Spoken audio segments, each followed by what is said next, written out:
예수 나구구나 자넨나 귀하에 제누 축휘자자 제위 네제자 무추 구시완제 예수 니루부누 곳에 나고 니제생구쿠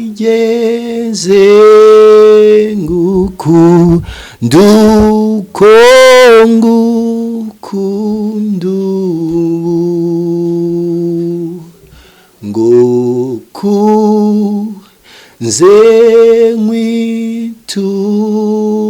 쟁위투르고 왕우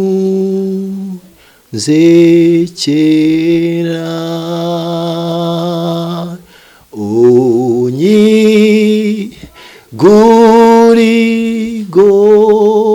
구리고로고 타나 퀴리에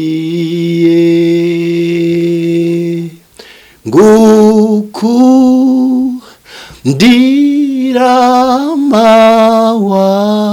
디라마와와냐 마리에쿠 무트괴 나고 니제생구쿠 두콩구 군두 나고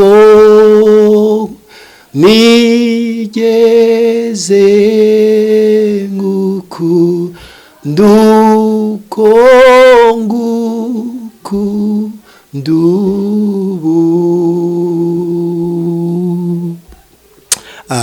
Imana ishimwe cyane bene data. Ndashima Imana kuba mbonye uyu mwanya mwiza wo kuganira namwe ijambo ry'Imana. Ni iby'agaciro gakomeye kubona umwanya nk'uyu kugira ngo dusangire ibyahumetswe n'Imana, tuganire icyo Imana idushakaho ku buzima bwacu. Muri kumwe na Imbohore Peter Ndahirwa, ndi umukristo, nkunda Imana, nkunda n'abana b'Imana. Reka dusenge Imana tudatinze kugira ngo dusangire ijambo Imana yashyize ku mutima, hanyuma twungurane inama muri urugendo rujya mu ijuru. Reka dusenge. Mana data, tugushima kuko uri wo kwizerwa, tugushimira umwanya nk'uyu duhawe kugira ngo utubwire ubushake bwawe ku buzima bwacu. Ndi kumwe na bene data benshi kuri uru rubuga, turashaka kumva ubushake bwawe. Reka uganirize imitima ya buri umwe wese, utubwire icyo ushaka ko dukora natwe tugikore. Ni kubwa Kristo Yesu dusenze twizeye, amen. Reka dusangire ijambo riri muri igitabo cy'Abaroma. Dusome igitabo cy'Abaroma,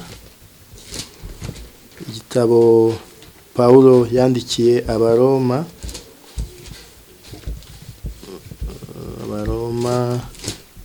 ibice bitandatu,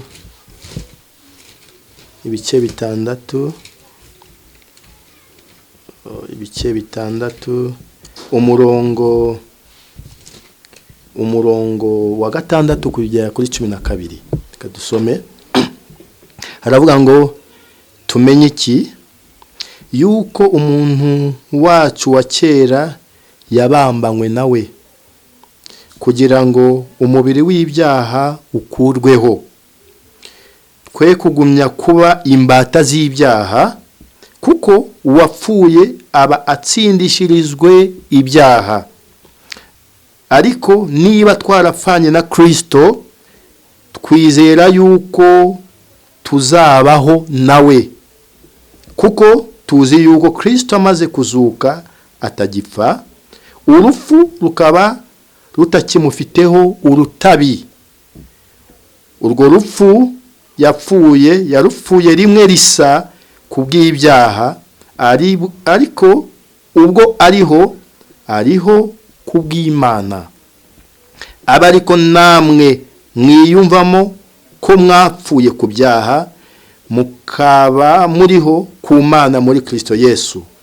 Noneho nimukimike ibyaha mu mibiri yanyu izapfa, ngo mwumvire ibyo irarikira, kandi ntimuhe ibyaha ingingo zanyu kuba intwaro zo gukiranirwa, ahubwo mwitange mwihe Imana nk'abazuke, n'ingingo zanyu muzihe Imana kuba intwaro zo gukiranuka.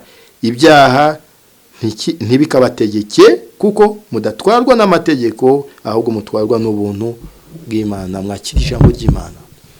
Iri ni ryo jambo ry'Imana numvise twaganira muri iki gitondo, tukamenya umugambi w'Imana ku buzima bwacu, tukamenya ko Imana mu mugambi wayo yifuza ko tuzabana nayo iteka, nk'uko yaturemye ibifite mu mushinga wayo.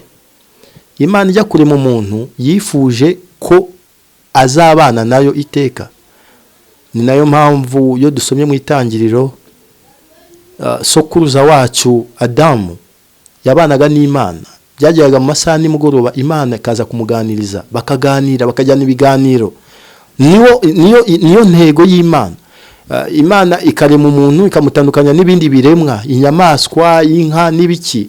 Imana yashize privilege ku muntu, kuko yamubonaga ijya no kumurema, yavuze ati turemye umuntu mu ishusho yacu. Ariko ntabwo ariko byakomeje. Iyo shusho yaje kwangizwa, ihindanwa n'umubi Satani agira ishyari byuko Imana ibanye neza n'umuntu. Satani agira inama yo kwangiza isura Imana yaremanye umuntu aba icyaha, arandura Imana, umuntu atangira gutandukana n'Imana. Imana irababara. Usomye mu Itangiriro ugakomeza, hari aho Imana yageze yicuza. Imana iravuga yonye ati nicujije impamvu ndemye umuntu. Ijya n'inama, yigira umugambi wo kumurimbura burundu. Turabizi Imana igerageza kurimbura. Imana kubwa Nowa Imana yararimbuye, hasigara bakeya, turabazi. Sodoma Gomora niko byagenze. Abantu bakomeje kuba babi, bagomera Imana, bava mu mushinga w'Imana. Imana irababara. Ariko igihe kigeze, niho tugeze aho twasomye mu Baroma, Imana kubwa wa mugambi kuzampuho yahoranye ku muntu ntabwo yamuretse. Imana byagezaho, turabizi, haba inama mu ijuru akabura n'umwe wakwemera gufungura kubumbura icyo gitabo. Impamvu yo kugitinya cyari kirimo ibisharirwa byinshi, ntabwo byari byoroshye, kuko barabirebaga. Igitabo cyari kibumbiyemo condamnation, histoire yose uko bizagenda, umuntu akamanuka, agatotezwa, agakubitwa. Barabibonye, nta muntu wabashe kuresista uretse Yesu turirimba none atuvuga. Yesu aravuga ati data ndemeye. None tugiye kureba kuza kwa Yesu byakumariye iki mu buzima bwawe. Uzi ko hari abantu bamwe mu mibereho yabo babayeho ubuzima bwo kusa nkaho batazi ko Yesu yaje. Uragenda wikoreye ibyaha byarakurembanye, byarakurembeje, nta kintu, ntabwo wisanzuye. None barakubaza ati uri mu rugendo urajya mu ijuru, uzabona Imana, ukikanga. Akavuga ati ntabwo mbizi, none se ko ncumura ko ni condamnation, uko kwimenya w'icyaha cyakuriho. None nkibaza nti kuza kwa Yesu byakumariye iki?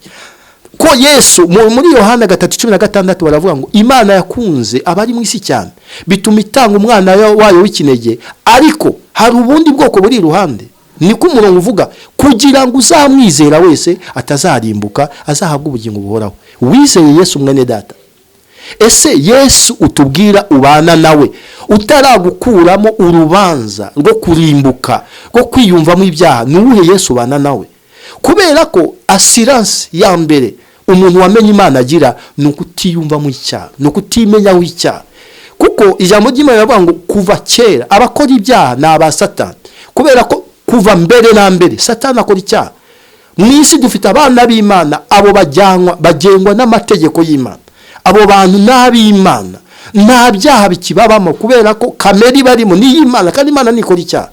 ariko ushobora gusanga umuntu tuni umukristo tinsengera hano nkuko buri muntu wese afite adresse urusengero ngwita nkaho nkuko wagira nationalité nta muntu uba kwisi dafite aho abarizwa ndi umunyarwanda hari umuhinde hari umurundi izo ni indangamuntu zitandukanye zibasha kukolokaliza ahantu uri ariko ubukristo ntabwo bwakabaye gutyo ubukristo ni ukuvuga ati iby'abakristo ibyo Kristo akora iby'Imana ikora nibyo nkora none ukaba ari kushingira abantu bakagira uko bakumenya ariko nawe ukimenya hari umuntu ushobora gusubiza turaho neza mwene data mu mutima akavuga ati yuza kumenya usuhuje ntabwo ari kumbwira ayo magambo so nukuvuga ngo Yesu tubana nawe niba ataduhindura Yesu niko yabwiye umugore w'umusamariya amusanze ku iriba yaramubwiye ati wa mudamu we ngusabye amazi urayanyima ariko ndakubabariye uyuza kumenya amazi ngira n'uburemere n'imbaraga afite amazi naguha nona uyanyoye inyota y'icyaha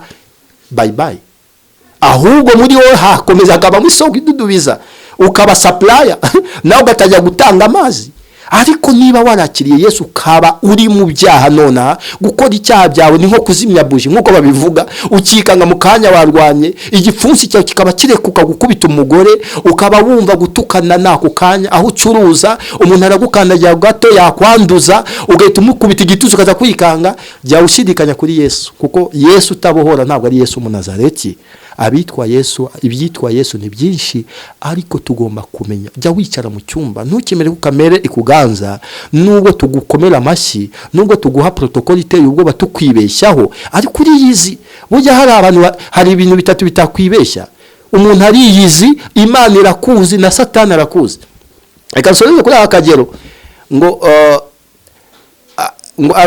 ari umupasteri yigeze kwicara mu rusengero aravuga ati abakristo banje mwese ndabareba muri imibare ngo Satani aho yariti nizere ko muburi kuvuga utari kuvuga mwabanje kubera ko muri aba bantu bicaye arimo abantu banje ariko mba n'ababurenganira bati mugende mubyina umuziki musirimbe mugire gute ariko mukanya turatahana kandi niko hari abantu n'abakristo kuri stage kuri microphone kuri Bibiliya ariko yataha gatoya Satani we apfa gusohoka mu rusengero Satani wagahita mwambara bagakomezanya ni babandi uzareba adashobora gufata ijambo ngo arivugire mu rugo ni umukristo mu rusengero ni umukristo aho batamuzi niyo mpamvu benshi batakwemera gukorera mu makartie batuyemo batinya ubwo buhamya nyamara ijambo ry'Imana yatuye ati tuzabamenya ku mbuto hinduka niba uri muri Kristo hari bizagaragara kuri muri Kristo niba utaranamubona ikiza cyabyo uracyafite amahirwe cyo kwisuzumwa bati ibyaye byose narindangije imyaka 20 nibeshya ko mbana na Kristo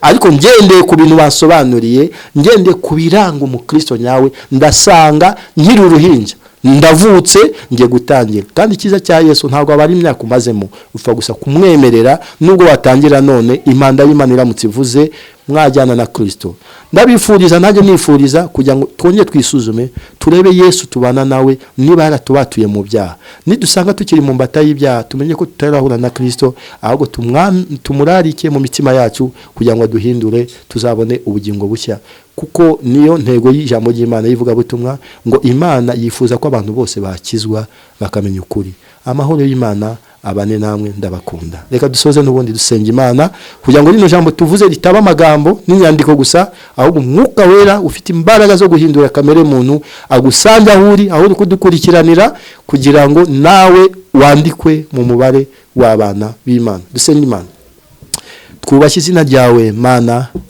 wowe witanze ukabincunguza ibyaha ubwo twari dupfuye tuzize ibicumuro waraturebye utugiriye impuhwe uritanga kugira ngo uzakwizera turashaka kukwizera kandi iyo tukwizeye uraduhindura ubuzima bwacu bukaba ubuzima bukiranuka ubuzima butari mu ibyaha ubuzima bufite umugambi wo kuzajya mu bwami reka twe kurimbuka tuzira kutamenya kandi twaramenye kandi waraje kugira ngo Mana twihishurire tukumenye tugukunde duhe kukwizera, duhe kukugandukira no kuyoboka inzira yawe.